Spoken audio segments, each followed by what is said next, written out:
Welcome to Conversations with David Blankenhorn.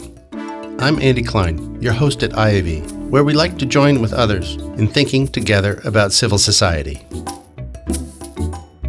David has invited two prominent Catholic intellectuals, Joseph Bottum and Charles Reid, to sit down in our New York City studio. Together, they consider what it is like to change one's mind as a member of an ancient institution with a complex process of arriving at settled truth. All three wrestle with what are the important and enduring features of an even older human reality: marriage. Jody Bottum is an editor, speaker, and best-selling author, most recently of a book entitled An Anxious Age, and subtitled The Post-Protestant Ethic and the Spirit of America.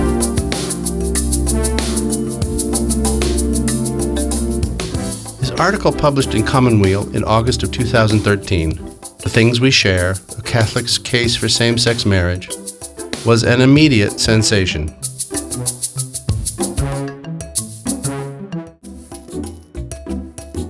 Charles Reid Jr. is professor of law at St. Thomas University School of Law and a prolific contributor to a variety of law journals. He has just recently published a play masquerading as a law review article entitled The Devil Comes to Kansas, the story of free love, sexual privacy, and the law. Two very interesting fellows. We've entitled this engaging discussion, Marriage, Gay Marriage, and the Catholic Tradition.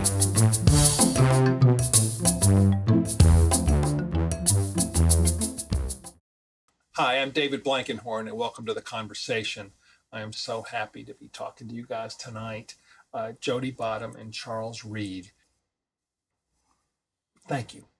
David, thank you. For being here. Thank you. You guys have some things in common. Both Catholic public intellectuals. Jody Bottum as a writer and best-selling author and editor and public speaker, author of a new book called An Anxious Age. Charles Reid, Chuck Reid, a law professor and a historian from the University of St. Thomas, writes widely on a number of issues. So you're Catholic public intellectuals, I think it's fair to say, both for a number of years, articulate proponents of the classic Christian teaching on the goods and goals of marriage, opponents for some time of same-sex marriage, and in the year 2003, both published interesting and I think important articles saying that you had rethought the topic. And so 2013. Did I say 2003? You did. Sorry, 2013 published articles saying that you had come to a different conclusion. So I want to talk with you guys tonight about marriage, about your understanding of marriage from the point of view of Catholic thought and teaching, and also your Catholic faith. And let me just start just by asking each of you, just say in a nutshell why you changed your view on the subject of gay marriage. Well, I began to change my mind. I began to rethink it, and as I considered some of the scientific issues, the realization, Catholicism, Catholic thought about marriage. What time did you begin to rethink? I really began to rethink matters about 2009, 2010, as I began to probe the question of the secular side of the marriage debate. And I suppose we should distinguish my thought on marriage in terms of what marriage means in a secular society and what it means within the Catholic Church, because those are distinct questions. But I began to rethink the secular side of the debate about 2009, 2010. And that was... When you say distinguish, I think you mean to say, because you said in the article I read in the Huffington Post, you said that as a Catholic, you can continue to accept as a part of your faith tradition a particular understanding of the goods and purposes of marriage, but as a citizen, precisely, you wanted to embrace a more plural and broader understanding.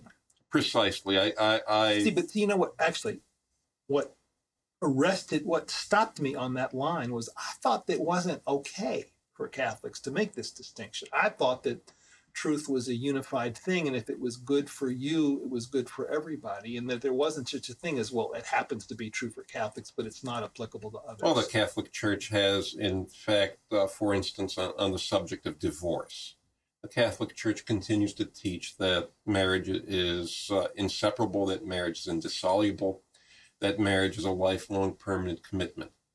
On the other hand, we cooperate with divorce all the time in the Catholic Church. Take the issue of marriage annulments. To pursue a marriage annulment within the Catholic Church, one first has to not only obtain a civil divorce, but actually present evidence of that divorce to a matrimonial tribunal within the church. That's evidence of real cooperation. Cooperation with civic law that's inconsistent with Catholic teaching. Absolutely. So this is the distinction you're making. That's precise. And you begin to make this distinction in your own mind around 2009, 2010. Mm-hmm. And you published the article publicly making this change of position in 2013. In 2013. Okay. Jody, a couple of months later, in Commonweal magazine, publishes an article that says, "The Things We Share, a Catholic's Case for Same-Sex Marriage." Just in a nutshell, what caused you to...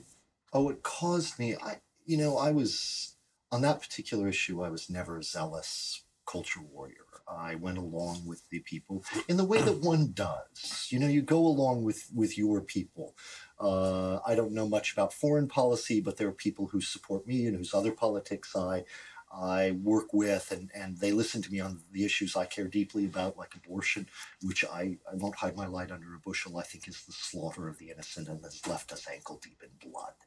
And they would listen to me on that. And so on the topics I didn't know, I would go along with them. This is how political give and take really works. This is how political parties are formed. This is a natural process. When an issue comes along that you're uncertain about, you still go along with your friends, but you start to think your own way through it to decide if you're going to distinguish yourself from them. For most of my career in generally conservative circles at the Weekly Standard and elsewhere, the magazines I would write for, it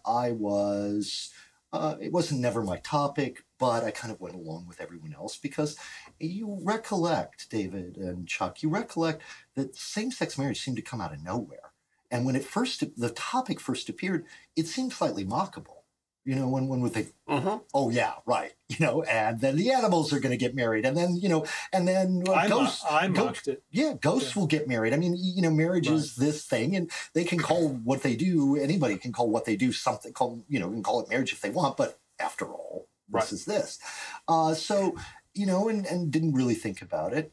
But I did keep trying to warn my conservative friends and neoconservative friends, and really everyone, that though there is a sense in which, however slowly and however murderously, we are winning the debate on abortion, but I said we're losing the debate on same-sex marriage. Every generation is slightly more pro-life, by the polls consistently reveal, than the previous generation. And every generation is much more accepting of homosexuality and much more supportive of same-sex marriage. And I said, it's going to sweep you away if you don't pay attention. And I think as a result of some of that, we got some better analysis from people like Robbie George, who finally decided to say something instead of merely mocking it. Whether we're convinced by their arguments or not, at least their arguments are more serious than they used to be, as a result of this change.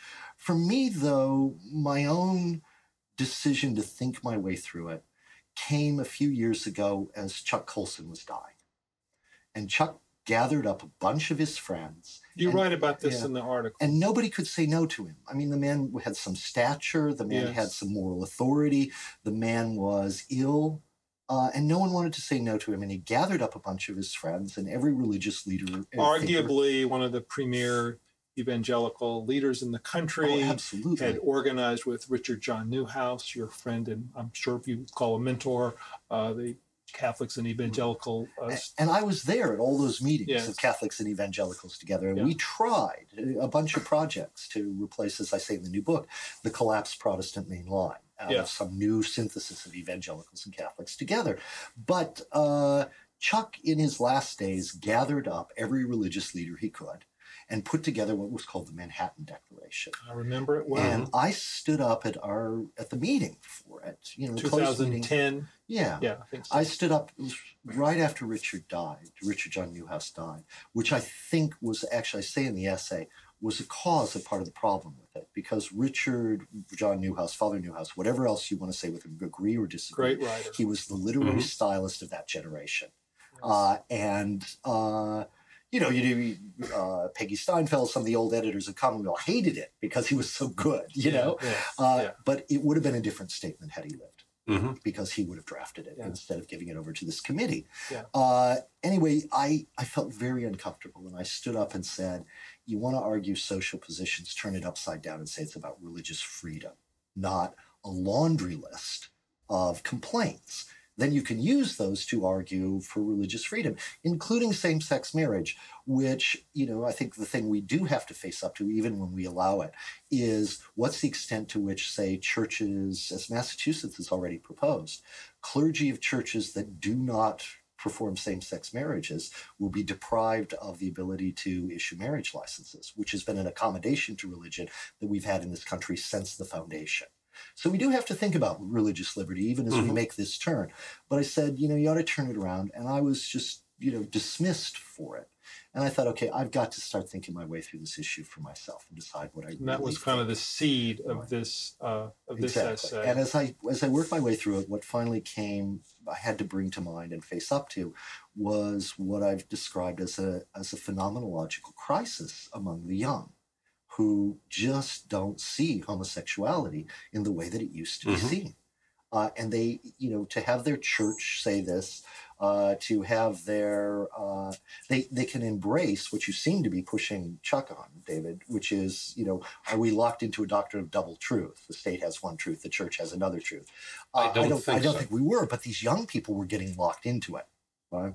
There's the truth of science and the culture and the state, and then there's the truth of the church. And after all, I don't have to resolve the contradiction between them because there is no contradiction. They live in separate realms. And in the end, in my latest blog on this, in the end, I do propose that we need to rethink our anthropology, what it means to be, what it means to describe the human person. Because I do think the developments we're seeing in brain science are phenomenal in the way they're opening up a window on sexual preference. And we're learning more every day that sexual preference is not really preference in the sense of consciously chosen preference, but it's a matter of being born a certain way, that one has a same-sex preference or a heterosexual preference, and that these preferences are determined at birth, around birth, through environmental factors, through brain chemistry factors, and that same-sex attraction is part of natural human variability. I wanted to get at this a little bit later in the discussion, but since you bring it up, I'll get to it now. I wanted to say, Jody, however, that I really, really like this essay. And I liked it for some of the reasons. Leaves you alone in America, David. Well, I liked it for some of the very reasons that your critics attacked it. I liked that it was a personal essay. I liked that you invoked personal experience. I liked that it was long and meandering. I liked that you didn't just lay out your program and then defend your conclusions. I liked that you had a sense of self-doubt about things, and I particularly liked when you said in the essay, as you did just now, that, you hadn't really thought it through. There was an element, you used big words like cowardice, laziness, etc., but pointing at yourself. This was a very moving essay for me on many levels, and I thank you for it.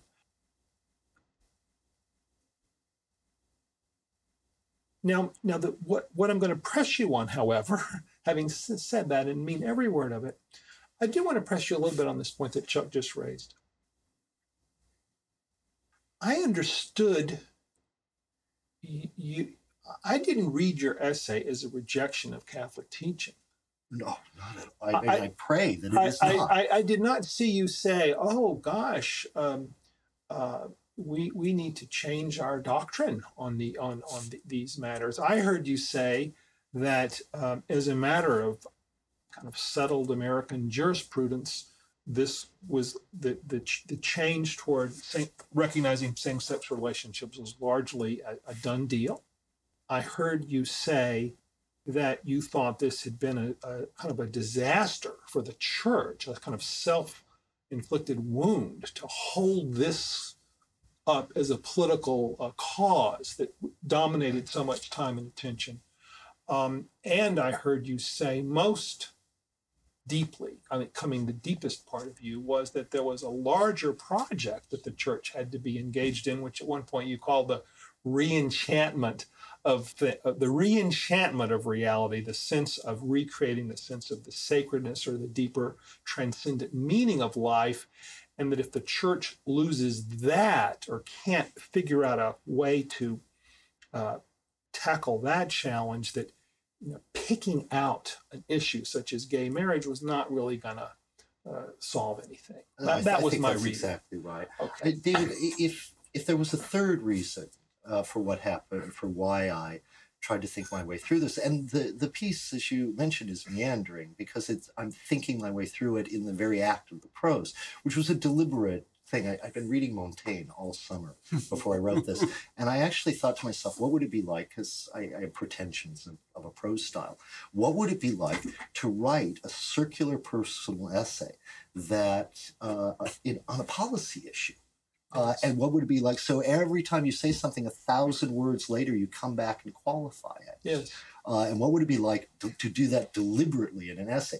The editors, who are really good guys, still were kind of, can't we just straighten it out and make it a policy paper? This was a Commonweal. Peggy and Peter Steinfeld. Well, Paul Bauman. Okay, got it. Right. And a great guy. But the third sort of cause of this, David, was you. The lesson I should have taken from you after your famous op-ed in the New York Times, the lesson I should have taken from you is hide from this issue because your friends are going to beat you up. The lesson I did unfortunately take was that we are in such a crisis in the marriage culture in this country, and things are so awful that even if, and I keep saying I don't know, and I don't think anybody does know. You say it many times in the essay. Same-sex marriage is a positive good.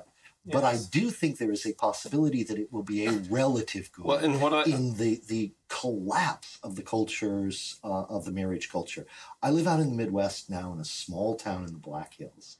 And David, what you were telling us is manifest there.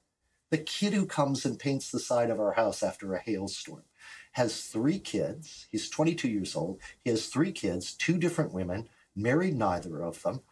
No social stigma attached to this. No fathers with shotguns saying, "Tom, you married my daughter." Nothing like this. No sense of shame in this. And the effect is being masked because of the grandmothers, who do remember the marriage culture and are actually these out of wedlock children are being in this small town America, which has dozens of churches in it. This is still going on, or this is what's going on. Because the grandmothers still remember the marriage culture and they're holding together the family. I'm watching only this disaster for a few generations. Yeah, no. I mean, this is the pathology that Moynihan pointed out in Harlem in 1964. Yes. We've got it now in small town America. The collapse of marriage culture is what made me think that even if I don't know about whether or not same-sex marriage will prove to be a positive good or an abstract good. And I don't think anyone knows because we've never tried it. I do think there's a good chance that it will be a relative good given the horror of the American marriage culture. Yes, and you talked about the friendships that you had with people and working your way through the question of whether or not the desire for same-sex marriage on the part of gay and lesbian people was some kind of wanting to just be against Christians or wanting to win some kind of cultural recognition and not really marriage itself. And then you end nicely by saying, well, not so sure, but shouldn't we credit? I mean, if you watch people, I've been very moved by this. And it was one of the most important reasons why I changed my mind on the issue of actually coming to believe that there were plenty of people who did not just want this as a legal right, but wanted it as a way to live their life. Mm-hmm. And that was important for me. But what I want to push a little bit on, maybe both of you, is you raised it, Chuck. So Jody wants to be a good Catholic who is not differing with church teachings, but yet he wants to make this case for same-sex marriage. Now, I want to ask a little bit if the teaching that homosexual conduct is intrinsically disordered, that the inclination, that the homosexual attraction is not sinful, but that the action is always a grave sin. This is the teaching. I want to know if you think that's a good teaching or not a good teaching, or you don't have an opinion about that teaching. I think there are various ways to talk about it. And I want to start with Chuck's point about the brain science and the rest of it. Amen. I mean, I don't know the research. I don't know how good it is, but I trust that the people who did it are good, right? So then they've actually arrived at this as a scientifically falsifiable proposition, which is a genuine scientific proposition. And the simple problem that we have, that Chuck, you and I as Catholics have to face up to is, so what? Pedophilia may well be the same thing.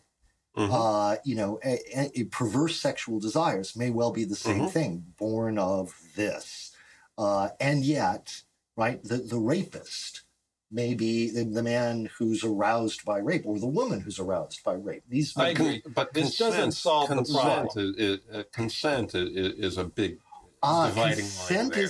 But that's not what you offered for brains. But no, you have to go beyond that. But that's a good. The brain science is a good starting point. And the brain science, I think, leads pretty clearly to the idea, the proposition that this is a natural variability. Right. What I think it does is, I think it undermines the distinction between the desire and the feeling and the direction of eros on the one hand and the act on the other. Well, and the idea that one makes a distinction.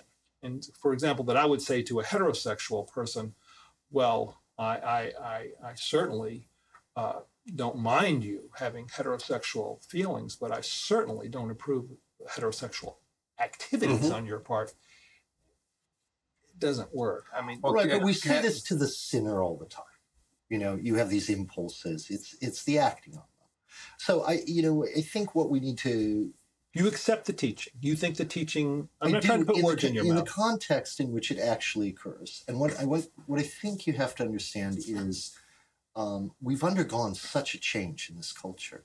One of the most fascinating cultural changes of my lifetime is the claim of the culture generally that any sexual activity, short of rape, nearly any sexual activity, is not just all right, it's amoral. It's removed from the realm which might be judged moral or immoral. That's right. And what we've observed, and I see this all the time, is the transference an extraordinary change, the transference of the moral center of always present human worry about the body off of sex onto food. And that change in our culture is extraordinary. But I think one of the things that has happened. One of the let me just ask you, do you agree that, what is your view of this teaching, orientation? My view increasingly is that Catholic moral theology depends on an accurate assessment of the human person, depends on an accurate anthropology. What do we mean when we talk about the human person? And when we talk about the human person, we always have to consult the latest findings on what it means to be a person, and that includes the range of psychology. We've seen this in the area of marriage now for about 40 years. We've seen this increasingly in the area, particularly of marriage annulments in the Catholic Church. About beginning in the late 60s, early 70s, the door was opened to the use of psychology, human psychology, in determining whether marriages have been validly entered. And there we've seen a great deal of advance, not only a reconciliation, but an embrace of psychology, as the Church opened the door to a whole array of psychological arguments. So you're trying to argue that church teaching should develop. Church teaching should always develop. On this issue of the immorality of homosexual conduct. That church teaching should develop on the progress we're making in terms of understanding the psychological dimensions of the human person. See, here's what I'm trying to push you guys a little bit on, because for years, I thought that the gay marriage debate was about marriage and not about gay. And I said it over and over again in everywhere place I knew. And I still have arguments with my friends about this issue who still oppose gay marriage. And they say, this is not about being against gay people. This is about having a certain conception of marriage. I think that's untrue. And I just want to finish this. I think that the reason we're ripping ourselves to pieces, or at least have completed the process of ripping ourselves to pieces over this issue, is over an ethical judgment of the morality of homosexual conduct. Therefore, if the church is teaching, and if Catholics are going to believe and profess and advance the view that all homosexual conduct is disordered and immoral, that's the stone in the shoe that's never going to go. That's it. That's the heart of the matter. That's the essential thing we're arguing about. And my criticism, Jody, of your article, which I loved actually and meant a lot to me, my criticism of it is you do not discuss that topic in this article. And do you know why I don't? Right. And here's why. It's because, unlike Chuck, I'm not a modernist. I actually think the turn to psychology, to modern psychology, which, by the way, I think has been corrupt since Freud, and is a religion I just don't believe in. That the turn to modern psychology was a mistake in church teaching. The church did it because it was getting beaten up. The American diocese did it because they were getting beaten up as not being modern enough. And lo and behold, a certain percentage of the priest scandals, the bishop's behavior in the priest scandals, most of it can be attributed to the advice their lawyers were giving them, which turned out to be incredibly expensive, which was hide this. But part of it can be ascribed to the psychologists they hired, who told them, oh, well, let's send this offending priest off to psychiatric counseling and then bring him back because we can stop this. The psychologists were telling the bishops in 1975. And the bishops thought, well, that's what the modernist guys are telling us. We better do that.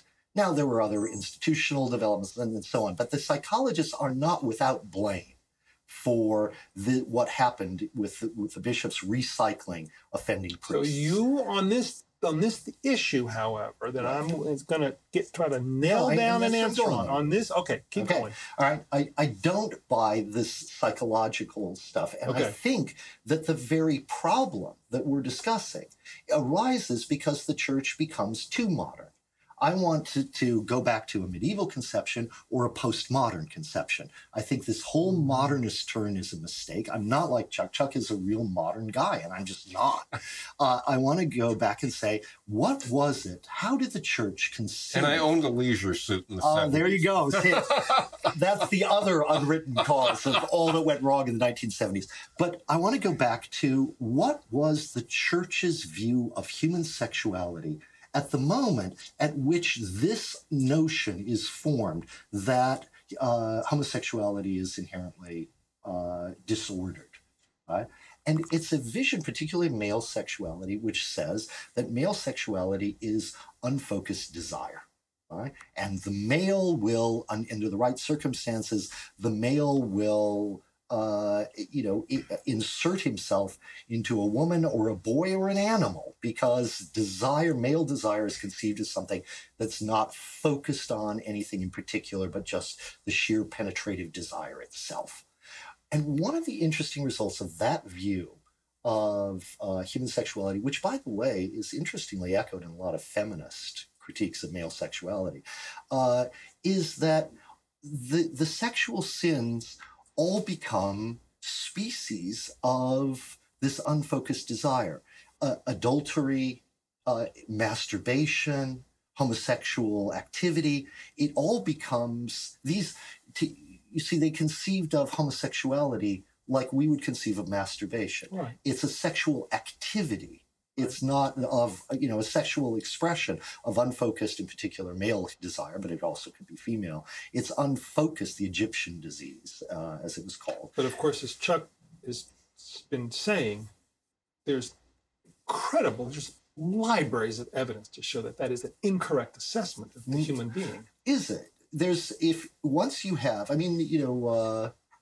a theorist as influential, a homosexual theorist as influential, a gay theorist as influential as Foucault.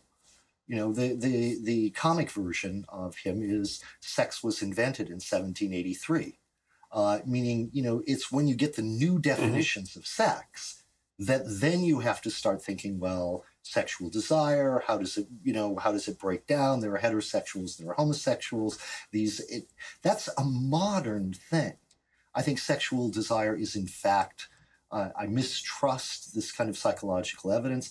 I think sexual desire is much more plastic, that it's much more amorphous. You don't think that there are 2 or 3% of human beings and across the culture and history that have a desire to across the culture and history? No, I think that's a modern phenomenon. That have sexual desire for a person of the same sex? I think that we can all have it. That some people have it more strongly, and that you live in that different cultures have different ways of expressing what was Freud's phrase, polymorphous perversity.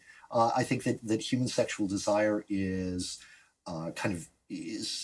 within the narrow range, or within a range of possibilities, is kind of infinitely malleable. It operates in different ways. And the church says, there's a sort of fullness of expression in the human life that happens this way. Now, the church might be wrong on this, but we don't have evidence yet. And this is why I say, the church has accepted that the church ought to accept that the culture has turned against it, and the church simply ought to get out of the legal marriage business and let this experiment play itself out.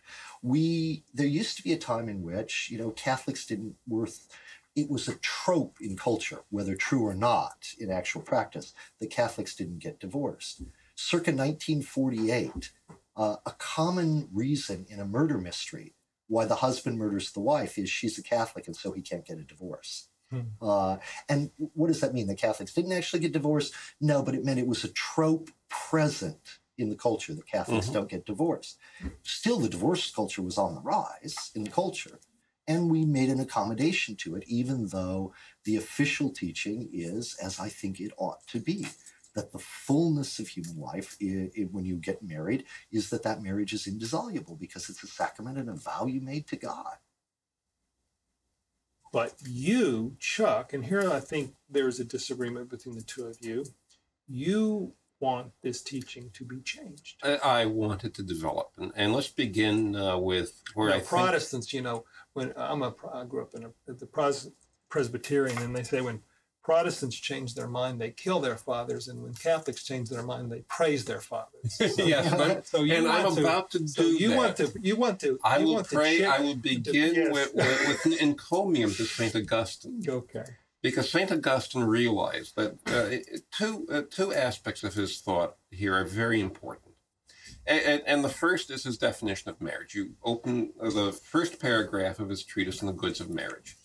And he begins the opening with, marriage is the highest form of friendship. Marriage is a great friendship between the spouses. And then you read on for a few more pages, and he talks about marriage as a means of channeling an essentially unruly impulse, and that's the sexual impulse.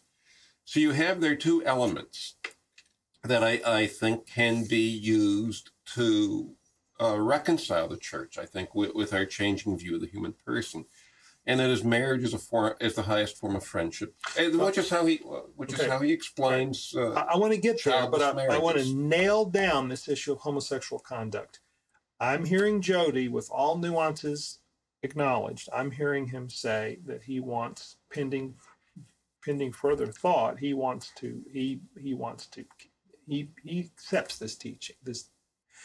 The orientation is not sinful, the act is. I think you're saying that you do not want that any longer to be the teaching. I think that the teaching needs to develop in this area. We need to take account of, we could use St. Augustine's model to see marriage in terms of friendship. Development of doctrine. Exactly. See marriage in terms of friendship, marriage in terms of a channeling of sexual impulse, and see this as an accommodation to the small percentage of people who have a fixed same-sex attraction and who want the comfort of an enduring permanent commitment, enduring permanent relationship, and a way of channelizing and making more secure their sexual relationship. All of which you talk about in your essay, too. So would you, Chuck, today, per impossibile, as we used to say, had you the power, would you today establish the sacrament of marriage for same-sex couples in the Roman Catholic Church? I think the church will eventually move in that direction. That wasn't my question, though. And would I do it today? Yes, I would. Okay. Yes, I would. And there's the difference. I wouldn't, because I don't think we have any evidence yet. But lack of evidence is a two-edged sword. I think, let's take the AIDS crisis of the 1980s. We saw gay people, thousands of gay people, give of themselves in extremis in providing for one another as people they loved, people they knew were dying all around them. We saw sacrificial love in the AIDS crisis in the 80s and 90s. I think that certainly stands as powerful testimony of the sort of commitment people can make. Right. We also saw the largest group of hospices for AIDS patients, the largest number of AIDS patients who were cared for in their final days were done by Roman Catholic nuns. Yes. And we saw both. And that still didn't stop the fact that one of the things I think we have to worry about is the extent to which this is a manifestation of the Protestants' old anti-Catholicism just given new life. A theologian of some age, who was too old to make this turn that all three of us had made in some way or another, once said to me that he thought same-sex marriage was an issue that concerned homosexuals, that concerned the gays in exactly the way that you described, not marriage. It concerned their treatment. But he thought it was an issue taken up by the generally elite left because they were losing the abortion fight. And they needed some civil rights kind of thing to feel good about themselves. Oh, goodness gracious. Now, stop. I'm not commending this, right? But that was a sort of view of an older generation. Yeah. And I think we leave that behind, right? Yes, we leave that behind. But do you understand why there was a time when I reacted this way, I was thinking about myself. There was a time when I would have listened to that and probably nodded my head in some way. Right. But that is I'm deeply confident that is an incorrect view. Right. But at least he saw that this had something to do with the gays themselves. Yes. Instead of, this was an issue about fundamental fairness of the marriage, of the American constitutional order. Now, I think it is. The American constitutional order, as we've explicated it since the 13th and 14th Amendments, has produced this. This is why, the actual cover of Commonweal for this article ran, I had the whole cover, and the article, and the quotation on the cover was, the proponents of same-sex marriage don't just have better PR agents, they have the better logic given the situation that we find ourselves in. And I think that's absolutely true. The American constitutional order is requiring this of the states. And that actually is an opportunity for the church to step back and see what happens. Now, I think that you both would, I think you're disagreeing on this other question about the church teaching on homosexuality, but agreeing on that part. And there's another issue that I wanted to raise. You both talk about it. You talk about it at some length, Jody, when you use the term, the unity of truth and intellectual consistency. And the other term you use is, I'm going to use those two. And I take it, you were taking a gentle but making a little criticism of me, and you said, well, it can be said that we should just do this thing because we want to, be nicer to gay people, and isn't it a big controversy? And you did it in a very respectful way. And you said, but look, we're Catholics here, and we believe that truth is a unity.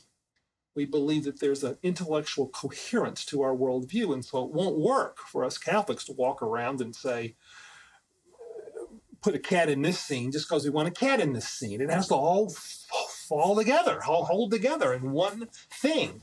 And my study of Catholic teaching leads me to believe that that is exactly what Catholics are how they're supposed to make sense of the world. I don't see the world that way. I see the world as characterized frequently by what the philosopher Isaiah Berlin called goods in conflict. That is, that you don't understand the world as being morally like pieces of a jigsaw puzzle, that all the pieces fit together nicely, making a harmonious whole, that instead what you see is something here that you could say, this is good, and something here that you can also say, this is good. And there's no way to rank order them, and there's no way to make them completely reconcilable.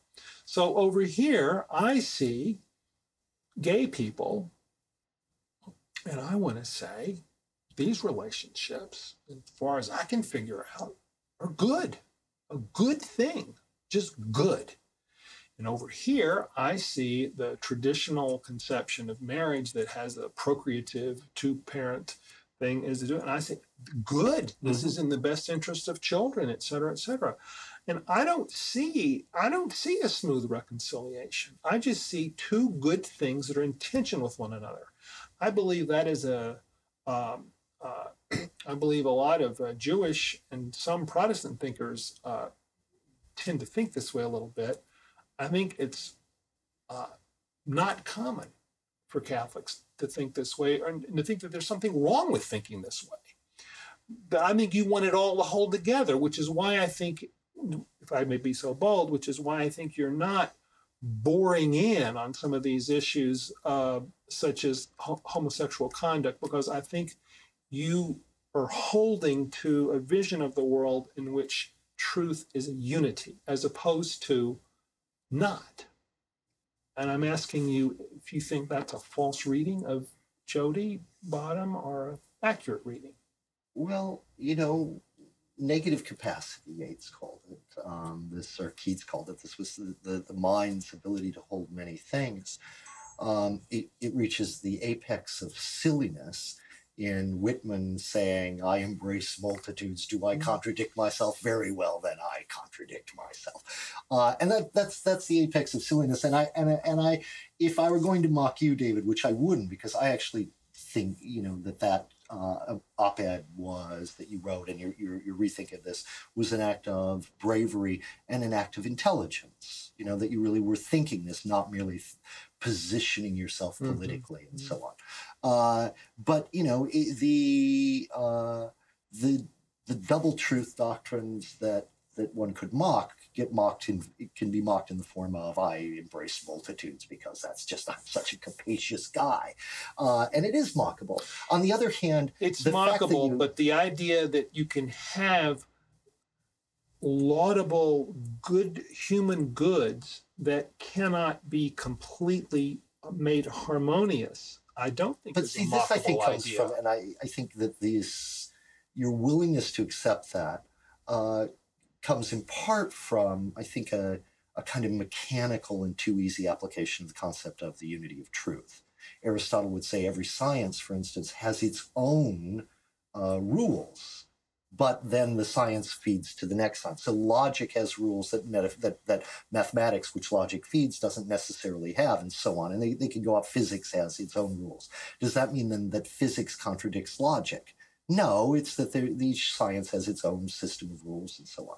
So that the unity of truth is a more complicated thing than simply saying the world is a jigsaw puzzle and every damn piece has to fit.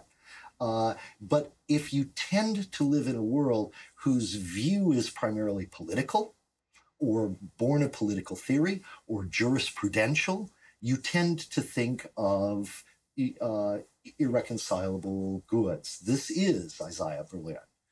He sees the world in that way because he's a political theorist, and ultimately he sees the world as a political thing. He had a huge influence on me. Yeah, I can see that, and I understand it. But I want to say, come, David, let me take your hand and let's rise up to the level of the mystical. Let's rise up into the metaphysical world. I mean, later on in the program, if there's time, I'm going to preach mysticism. But at this moment, all I want to say is the unity of truth is an extremely high concept that applies at a level in which you want to say, ultimately, this is God's world, and the language that we speak and the thoughts, our words and our thoughts and reality cohere.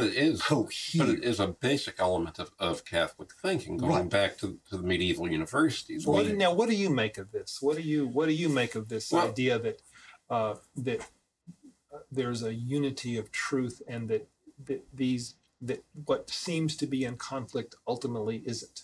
Well, going back to the medieval universities, there was this debate did take place. The Arabic philosophers tended to argue for two truths: a truth of philosophy, a truth of theology. The Catholic thinkers tended to look toward a unity of truth, trying to unite what we learn through observation, what we learn about the person and the world around us, through everyday experience, trying to unite that with our concept of God. That is the medieval Catholic philosophical project. That was the project. That is the medieval Catholic philosophical project.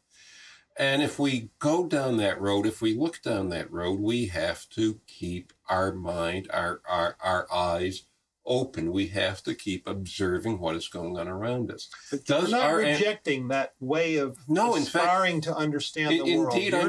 Indeed, I'm building upon that by saying that here we now have. So you both are. You're in agreement on this. We can observe the outsider on this. Genuine, authentic, loving relationships among gay people. We can observe lifelong commitment. We can observe all these things. It's a matter of empirical observation and truth, if you will. Do we then use our categories of thought?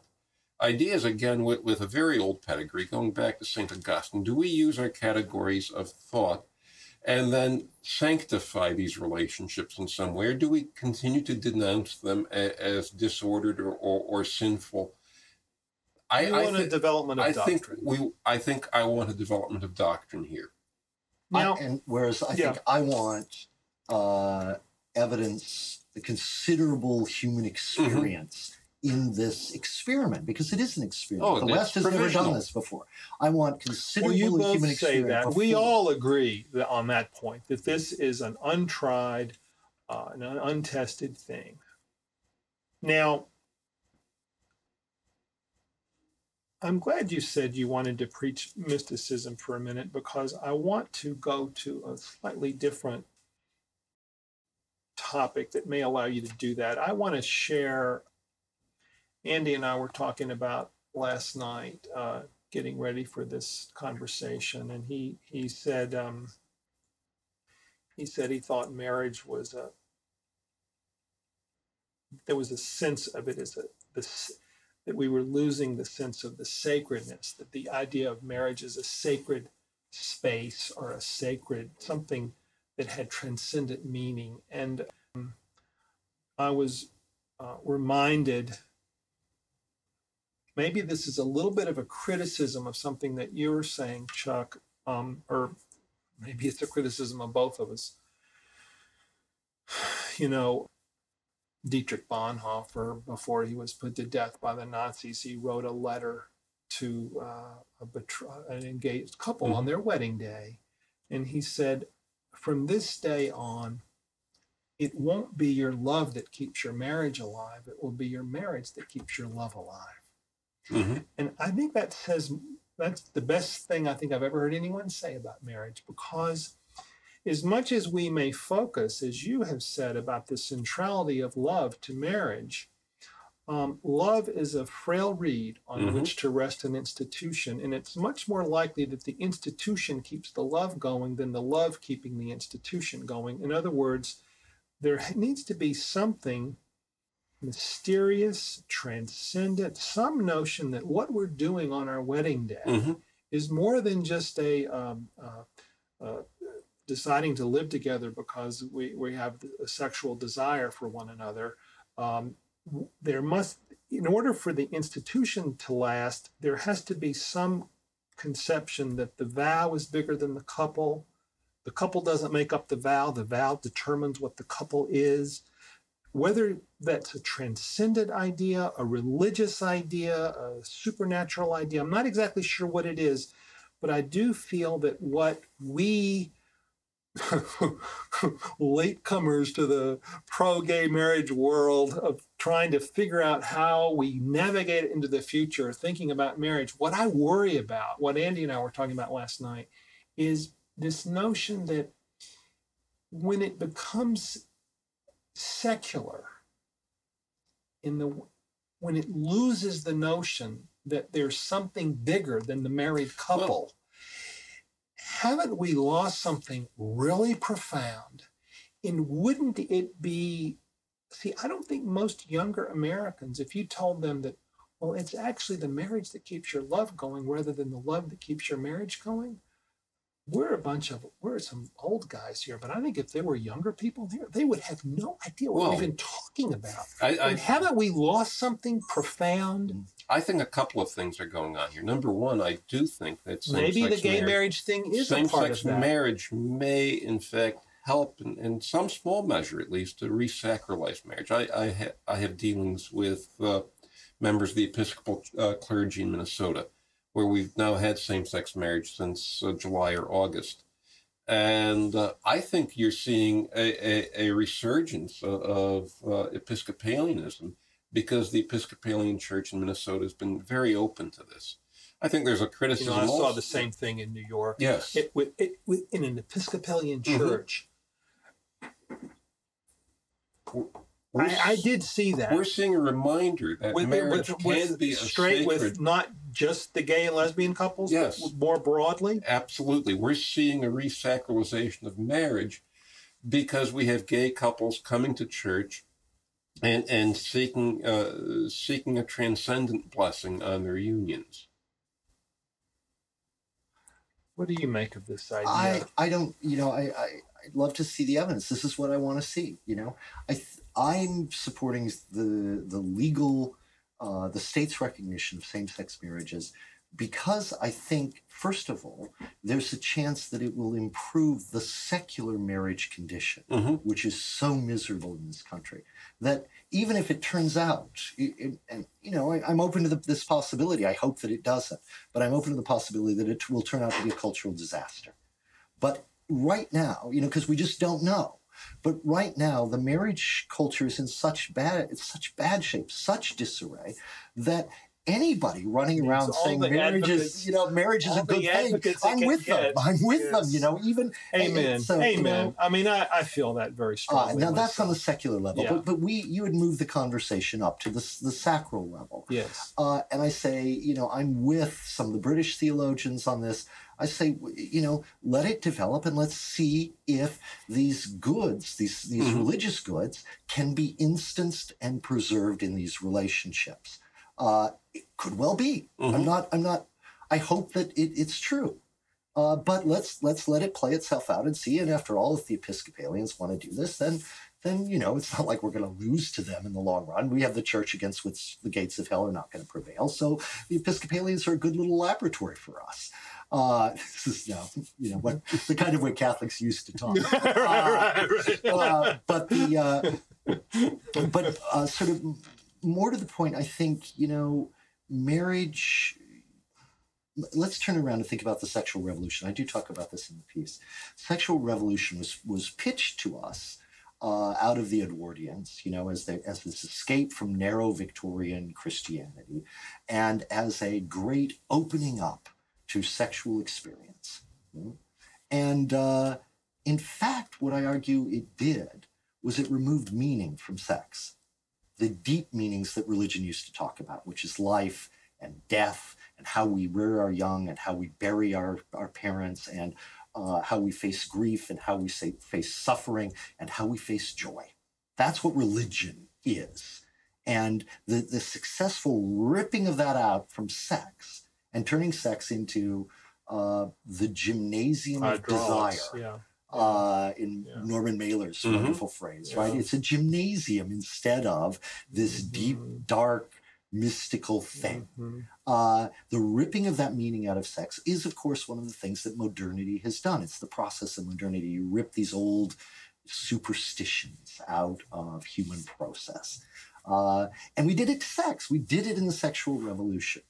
But something about those dark contraception did it. The pill did it. The pill made it possible. But the pill isn't what did it. It's the general process of modernity that did it.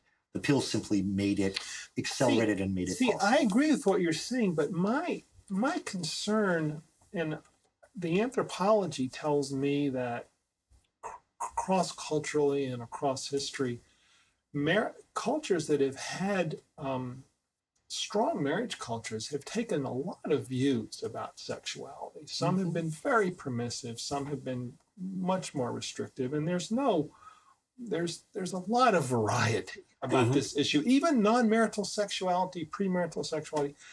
But what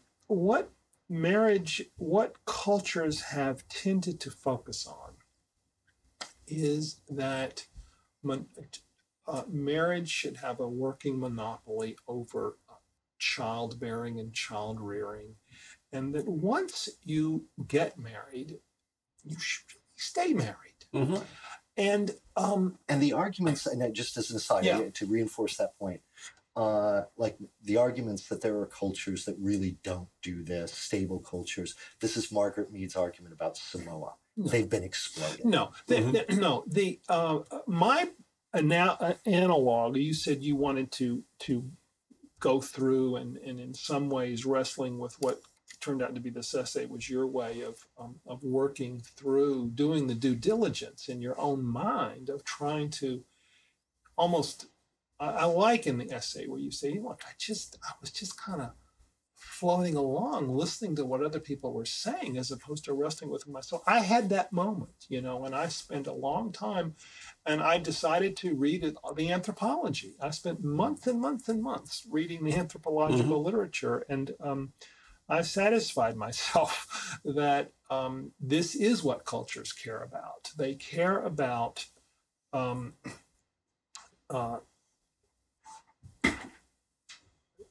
they do not want. They believe that the mother-child unit is sociologically incomplete.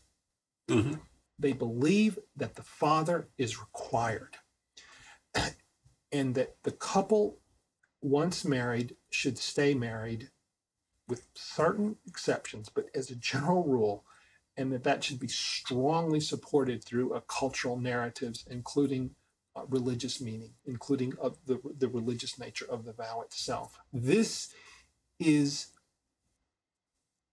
at least nearly universal in the human experience.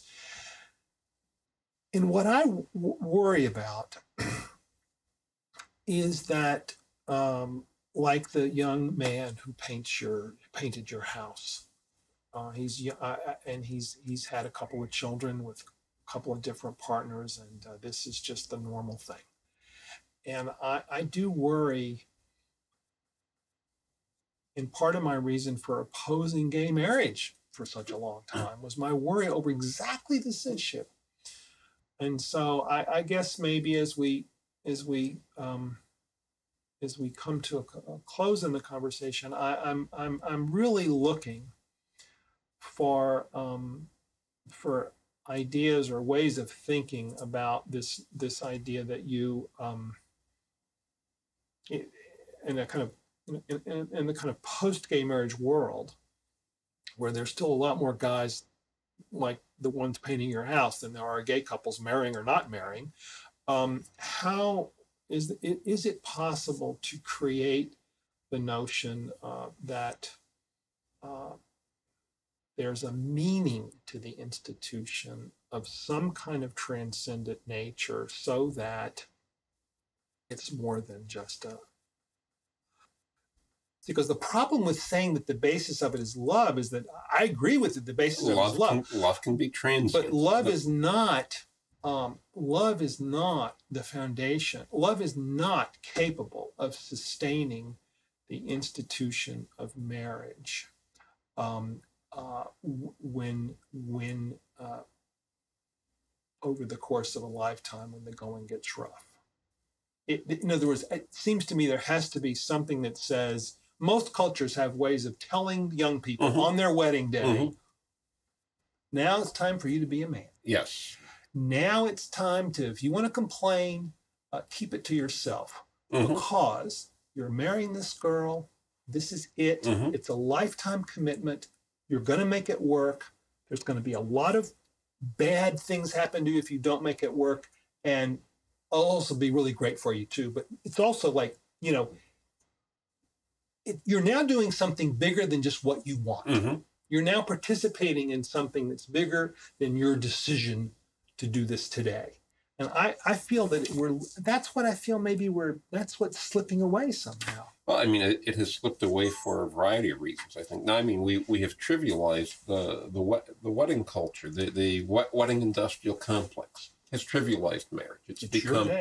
Yes, it's become just an extension of your day to be a princess, and we do need stronger social signals telling people that marriage is a permanent commitment.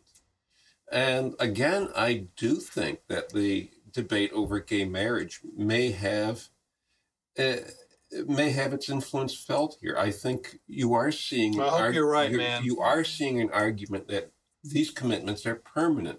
These commitments have a certain sacred significance. I'm certainly seeing that in the Episcopal Church in Minnesota. And I do think that I see hopeful signs there. That how do we rebuild marriage? How do we address Jody's,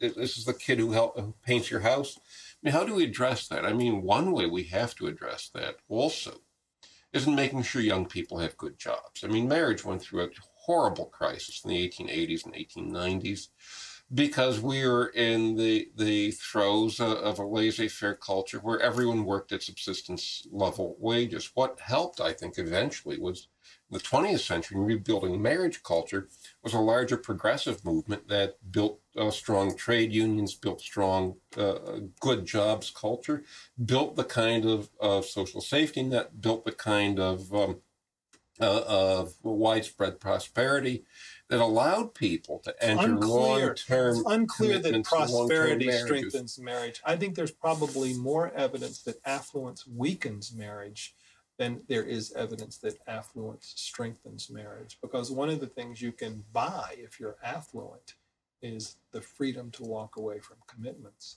You can also get that when you're dirt poor. You can walk away very easily when you have nothing left to lose. But this is where I think another place, of course, where Chuck and I differ is that, he's finally a lefty and I'm not, and I would say, Moynihan writes his reports, his famous report in the 60s when we were actually going through, when the people of America, even the poor, were much less poor and our situation was improving. In fact, it seems over much of the 20th century to be a ratchet that only turns in one direction. And that marriage has been weakening every turn of the wheel. A wealthy time, a poor time, it doesn't matter. The ratchet only bites in one direction. That's our problem. But in answer to the larger thing, as a kind of last statement from me, I would say we have to be careful not to make the mistake that the communitarians made. The communitarians, in my somewhat unfair reading of them, thought that if we just convinced people that communities were good, they would go out and form communities. And in fact, the good communities were the communities that were formed regardless of whether or not communities were good for the nation. They were formed because real believers thought odd fellows ought to join together. They were formed because our town needed a volunteer fire department. They were formed for these purposes, like the Knights of Columbus. They were formed for purposes that had nothing to do with the general benefit that comes to the American political experiment out of there being small communities and these small platoons, as Burke called them, and rather because people who had strong beliefs joined with other people who have strong beliefs to have an organization of strong belief.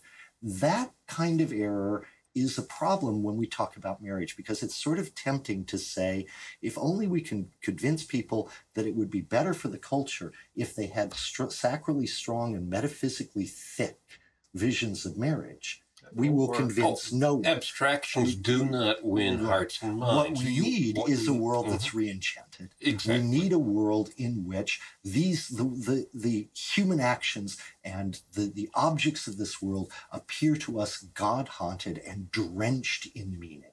And that's where you get the ability of the older men to take the young man aside and say, this is a meaningful thing. This is where you become cosmically significant.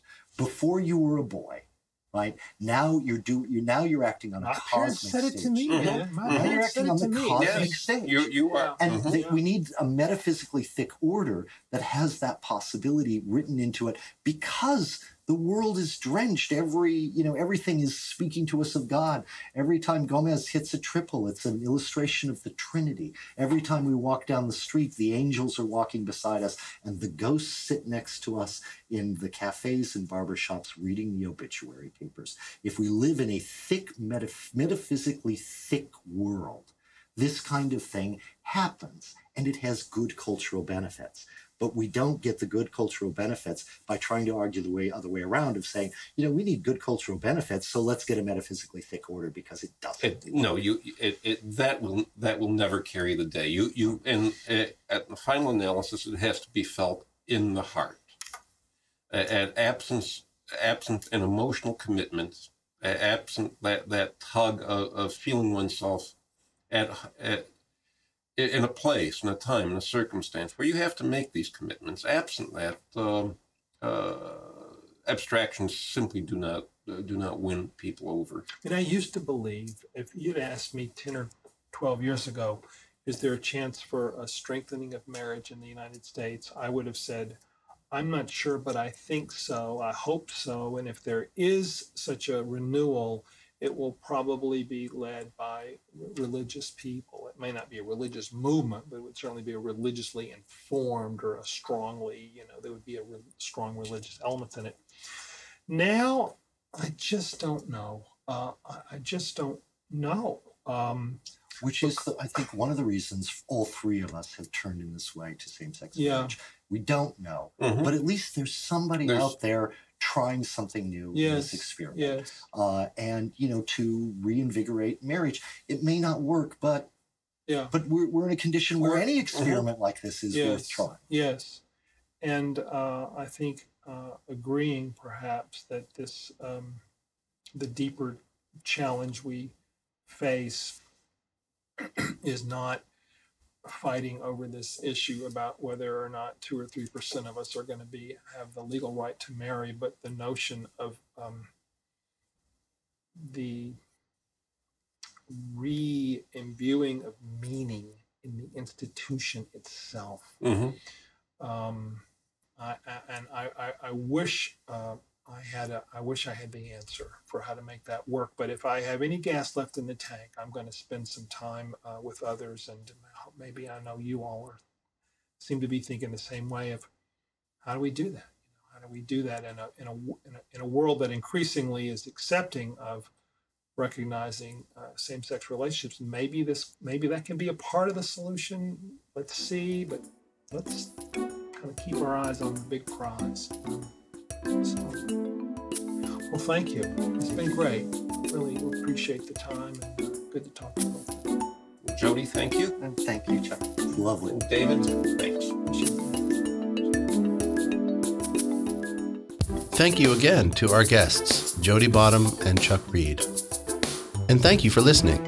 You can find audio and video of every conversation at our website, www.americanvalues.org.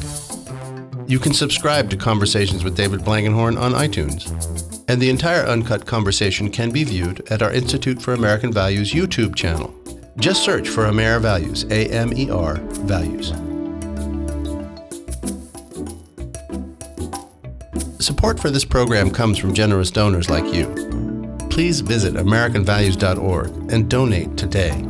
With your help, IAV can continue pioneering fresh thinking about civil society for another 25 years. And don't forget to check out our guests' books and blogs. Once again, I'm your host, Andy Klein, saying thank you, be in touch, and tune in again soon.